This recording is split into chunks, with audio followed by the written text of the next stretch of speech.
Good morning friends, কেমন আছো তোমরা সকলে? আশা করছি সকলে খুব ভালো আছো, আর আমিও খুব ভালো আছি। আজকে চলে এসেছি নতুন আরেকটা ঝকঝকে তকতকে ভিডিও নিয়ে। তো তোমাদেরকে সবার আগে সবাইকে অনেক বড় একটা থ্যাংক ইউ, যে তোমাদের সাপোর্টে আজকে আমার চ্যানেলে মানে 4000 ঘন্টা ওয়াচ টাইম কমপ্লিট হয়েছে। 1000 সাবস্ক্রাইবার তো আগেই কমপ্লিট হয়ে গিয়েছিল, বাট 4000 ঘন্টা ওয়াচ টাইমটা এতদিন কমপ্লিট হয়নি, গতকাল কমপ্লিট হয়েছে। চ্যানেল মনিটাইজ হয়েছে। তো তোমাদের সকলকে অনেক অনেক অনেক ধন্যবাদ। তোমাদের সাপোর্ট ছাড়া আমি আজকে এই জায়গায় এসে পৌঁছতে পারতাম না। তো থ্যাংক ইউ সো মাচ। এইভাবে পাশে থেকো, সাথে থেকো এবং সাপোর্ট করতে থাকো, যাতে আমি আরও এগিয়ে যেতে পারি, চ্যানেলটাকে আরও এগিয়ে নিয়ে যেতে পারি এবং তোমাদের জন্য নতুন নতুন সুন্দর সুন্দর ভিডিও নিয়ে আসতে পারি। আজকে যে ভিডিওটা নিয়ে এসেছি, তো সেই ভিডিওটা হচ্ছে আমাদের নিউ টাউনের একটা ছোট্ট পার্কের ভিডিও, খুবই ছোট একটা ভিডিও। সেদিন আমরা নিউ টাউনে গিয়েছিলাম অ্যাক্সিস মলে একটা কাজে। অ্যাক্সিস মলের খুব কাছে 500 মিটারের মতো ডিস্টেন্সের এই পার্কটা আছে। পার্কটার নাম গুগলে তোমরা সার্চ করলে পেয়ে যাবে, নারকেল বাগান পার্ক। তো নারকেল বাগান পার্কটা মানে ভীষণই সুন্দর একটা পার্ক। আমরা যখন গেলাম মানে মেনলি এটা বাচ্চাদের খেলার জন্য, আর যারা ওই মর্নিং ওয়াক বা ইভিনিং ওয়াক করে তাদের জন্য। তো ভীষণ সুন্দর জায়গা, একদম সাজানো গোছানো ছিমছাম জায়গা। সেখানে বাচ্চারা প্রচুর খেলাধুলা করছিল। এই যে জায়গাগুলো দেখছো, এইসব জায়গাগুলোতে চাইলে লোকজন জিম করতে পারে। এখন প্রায় কলকাতার অনেক পার্কেই দেখি যে জিম করার জন্য, মানে ওপেন এরিয়াতে জিম করার জন্য সমস্ত কিছু ইকুইপমেন্টস রাখা থাকে। তো সেই রকম একটা পার্ক। আর আকাশটা তোমরা শুধু দেখো, পার্কটা তো অসম্ভব সুন্দর, তার সাথে কন্ট্রাস্টে আকাশটা শুধু একবার দেখো। আকাশটা দেখলেই কিন্তু মনে হচ্ছে যেন যে পুজোর একটা গন্ধ গন্ধ যেন কোথাও খুঁজে পাওয়া যাচ্ছে আকাশটায়। যদিও বর্ষার আকাশ, কিন্তু আকাশটা যেন অসম্ভব সুন্দর। কোথাও নীল, কোথাও কালো, কোথাও সাদা, মানে দারুণ একটা আকাশটা। তো এই পার্কটাতেই সেদিনে আমরা একটু হঠাৎ গিয়েই হাজির হয়েছিলাম খুঁজে খুঁজে। অ্যাক্সিস মলে ঢোকার আগেই গিয়েছিলাম, কারণ অ্যাক্সিস মলের কাজটাও ইম্পর্ট্যান্ট ছিল, কিন্তু ভাবলাম যে তার আগে যদি এটা দেখে আসতে পারি কি আছে।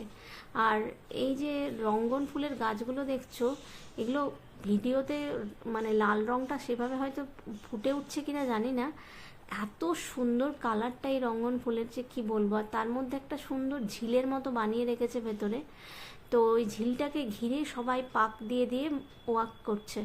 তো প্রচুর মানুষ ওখানে ইভিনিং ওয়াক করছিল।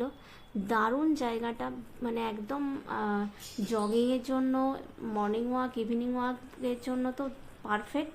প্লাস বাচ্চাদের জন্য অসম্ভব ভালো, কারণ ওখানে গুপি আর বাঘা, আমাদের দুজন ক্যারেক্টারের সুন্দর দুটি পুতুল ওখানে বানানো আছে।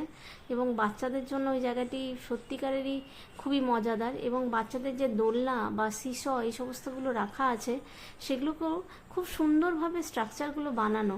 মানে দোলনার মধ্যে মাংকি স্ট্রাকচার করা আছে, সিসটা মধ্যে সেটা রথে, মানে আমাদের গ্রামের দিকে গরুর গাড়ি কেউ দেখেছো কিনা তোমরা জানি না, গরুর গাড়ির মতো খানিকটা দেখতে। আর তারপরে কিছু তবলা শেপে ওখানে বসার জায়গা করা আছে, খুব সুন্দর দেখতে লাগছিল তবলা শেপের ওই বসার জায়গাগুলি। ওখানে সব লোকজন অনেকেই বসেছিল, তারপরে মানে অনেকে অনেক বন্ধুদের সাথে আড্ডা দিচ্ছে, মানে দারুণ সুন্দর জায়গা। বাচ্চারা সাইকেল চালাচ্ছে, কেউ বাচ্চারা দৌড়াচ্ছে, মানে মানে মন ভরে যাবে আর কি। একে তো গ্রিনারি, কলকাতার মধ্যে বসে যখনই আমি এরকম একটা করে গ্রিনারির টুকরো পাই, তখনই আমি মনে হয় আকাশের চাঁদ পেয়েছি, এরকম আমার মনে হয়। ওই দেখো দূরে যে দেখতে পাচ্ছ সাদা রঙের, ঠিক গরুর গাড়ির মতো। জানি না তোমরা গরুর গাড়িটা কতজন জানো, যদি কেউ জেনে থাকো তাহলে কমেন্ট করো অবশ্যই। আর এই দেখো বাচ্চাদের দোলনাটা কি সুন্দর মাংকি করা আছে ওখানে। তো ভীষণ সুন্দর এই জিনিসগুলো, প্রত্যেকটি শেপ ভীষণ সুন্দর। আর এই ডান দিকে দেখো তবলার ডিজাইনে কি সুন্দর বসার জায়গা। প্রত্যেকটি তবলা এত নিখুঁত করে বানানো আছে এবং ভীষণ ক্লিন, জায়গাটা প্রচণ্ড ক্লিন, কোথাও এতটুকু কোথাও নোংরা নেই। ঘাস টাস একদম ছেঁটে পুরো একদম, মানে কোথাও যে ভীষণ বুনো ঘাস হয়ে গেছে বর্ষাকালের জন্য সেরকম কিন্তু না, মানে রেগুলার মেনটেন হয় সেটা দেখলেই বোঝা যাচ্ছে, কারণ ঘাস টাস একদম একদম ছাঁটা আছে পুরো। আর এই যে রাস্তাটা দেখতে পাচ্ছ, কতটা চওড়া রাস্তা, তার মধ্যে কত ক্লিন, আর কত মানুষ হাঁটছে। তো ভীষণ সুন্দর জায়গা। কেউ যদি এই এরিয়ার আশেপাশে কোথাও থাকো তাহলে অবশ্যই এই পার্কটাতে যেতে পারো। আমার মনে হয় খুব ভালো লাগবে পার্কটায় গেলে, মানে স্পেশালি মর্নিং ওয়াকের জন্য। আমার কেষ্টপুর থেকেও যেতে বেশি সময় লাগেনি।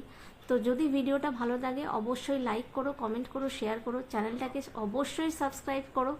এবং আরেকবার সবাইকে অনেক বড় একটা থ্যাংক ইউ, যে চ্যানেলটা মনিটাইজ হওয়ার জন্য তোমাদের সবার সাপোর্ট পেয়েছি আমি, অনেক থ্যাংক ইউ সো মাচ।